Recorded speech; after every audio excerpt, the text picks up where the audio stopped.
vlog's gonna get put on hold. As you can tell, it's very snowy out here, so kind of just dealing with that right now. It's kind of poopy. It really sucks, but there's not much you can do about it. I mean, it's just Colorado. There's only so much you can do. But I do have a small idea of kind of how to pad out a video, which would be nice.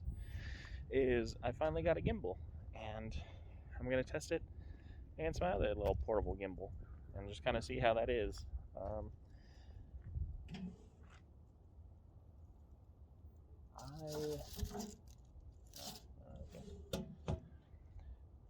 So I've been dedicated to using my phone for just a little while to see how that looks, and kind of just dialing out the settings and stuff like that. But I mean, I feel like it looks better. It's supposed to have a bigger sensor than this little DJI camera, so I've just been trying to see if it's actually worth using. It has 3 different lenses on my phone as opposed to the one lens of this, and it's a phone, so it's a little more convenient. Although filming with this gimbal is not necessarily the most convenient thing I've ever done. This, however, super easy to use. Pretty much everything is just 1 to 3 taps of a button. So let me get this started, and I'm gonna switch back over here. Alright, so now they're at both 4K 60, about the same settings that are dialed in. The DJI only has a base ISO of 100, and the phone has one of 50, so the shutter speed had to be a little higher. I did match it on the phone. It looks like we might be a little bright on the phone at ISO 100, so let me turn that down. Alright, that looks about right. Kind of evened it out. And this is just a walking test. We'll kind of use the mailbox as like kind of a roundabout point. We'll see how all that looks. So for the gimbal, I can go into pan follow. Then I could aim down. For the gimbal, I can go FPV mode. And there we go. That's both of them. This is like the main lens on my phone and the main lens on the DJI. And this should be pretty easy lighting. Alright, there is that. Now I'm going to go back over into tilt lock.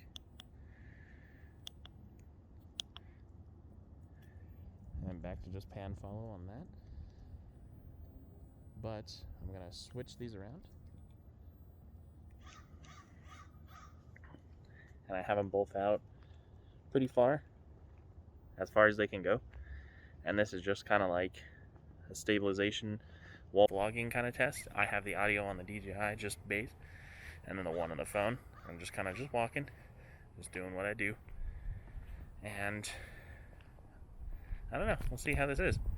I have to, for some reason, keep tapping the DJI. It's losing center. But I think the zoom in on my phone is working. And I don't know, there's audio on both of them. It should be a pretty easy test. Lighting's pretty calm, pretty flat. The cool thing about it though is just this, the DJI, super easy to use. If I wanted to turn around, 1, 2, 3, boom. I can switch between photo and video, press a button, I could recenter. And if I need anything else, I could just swipe on the screen, and it's just super easy from there. Boop, boop. Cool. But I'll do a slow motion test, and then I'm going to go inside because it's cold.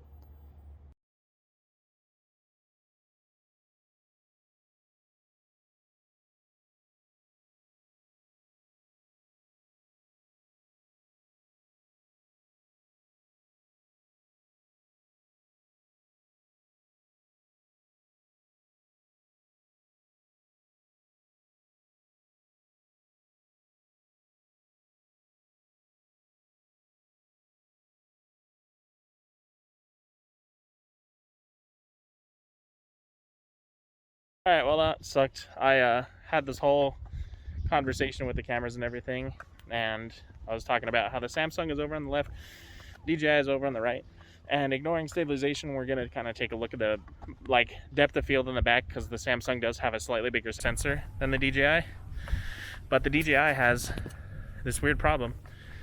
I don't know if it's just mine because I've been using it so much, or it's 4K 60, which I don't use at all, but the gimbal kind of drifts away.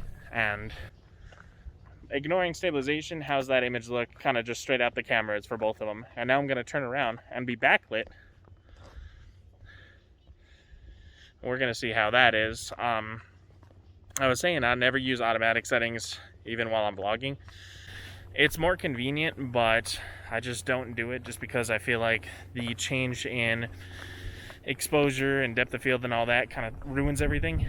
But here's what they kind of look like, just kind of backlit. And I don't know. I know the field of view is different on the Samsung because I'm shooting in like a 23:9 or something like that, 23:9:1 ratio, which kind of crops in. I didn't know that at the time, but it does look cinematic. So there's that for now. But I'm over at Tunnels, and we're gonna do some training. Might try and set these up and see what goes on. So besides the dogs barking, it seems like with the camera situation is that during like harsh sunlight and stuff like that, where there's lots of shadows, because there's artificial sharpening on the phone, it kind of just exacerbates the issue and makes it all kind of look a little nasty, like all these rocks. They don't look very good, do they?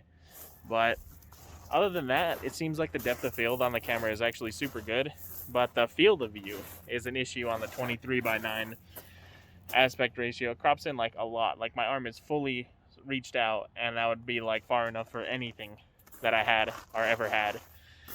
But for this, it's like real close. But as you can tell, it's just a little less snowy out here. As long as I feel pretty good, I think I might try back fulls today. Might. Over here is still messed up, which is unfortunate. Kind of sucks, but it is what it is. So I might just go back to like the power jump spot and do a couple of those just to warm up, and then just kind of see where it goes from there.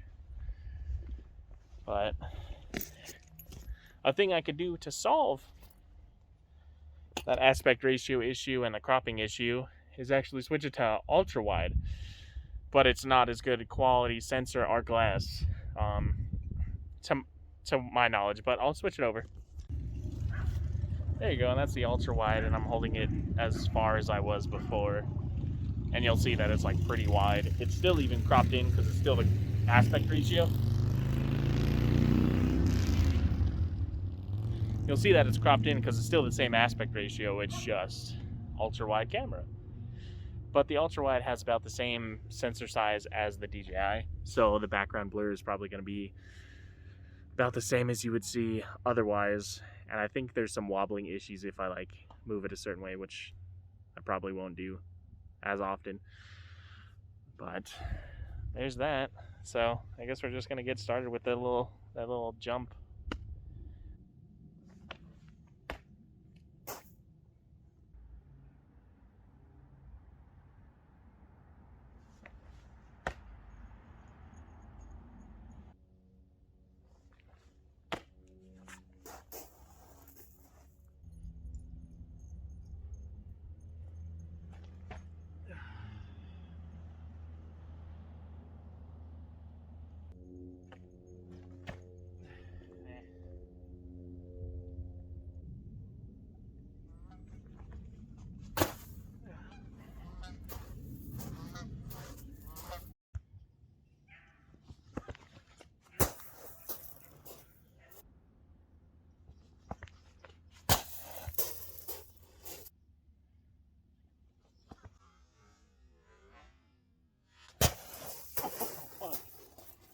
It's on the tripod, so excuse me if it's kind of weird.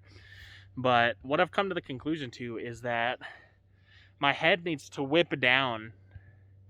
And for some reason that really helped the last Webster kind of like feel snappy. There's like a point in a flip where you start flipping and gravity stops because there's so much momentum. And that's what I'm trying to kind of unlock, is like jump, start coming down, and then the flip happens and it kind of like boosts you back up just because it's so fast. And once I get that, then I can move on to other things. But I'm almost there, I feel like.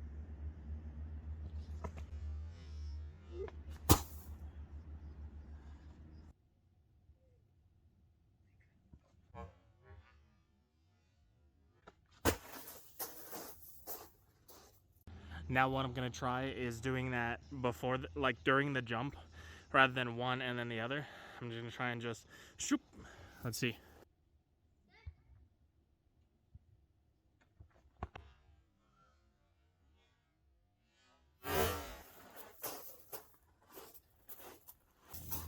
So all that tucking kind of messed me up and it caused me to go straight down.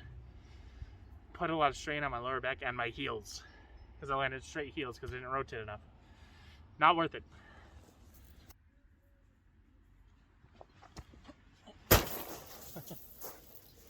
Awful.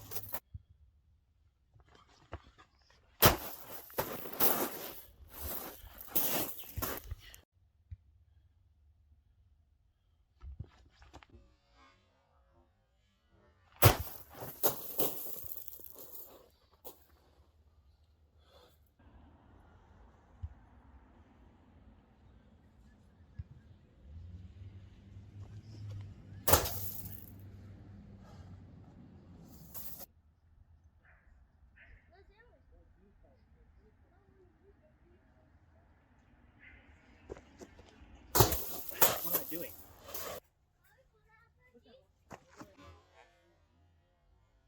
There we go. Jesus Christ. I'll be honest, I'm gonna be super lazy about this and I don't really care. So I'm struggling, and I think that's just, I don't even know what it is. It's I was struggling with the B-twist, something that's super easy. I think what really has to happen is that I really have to just start going at it.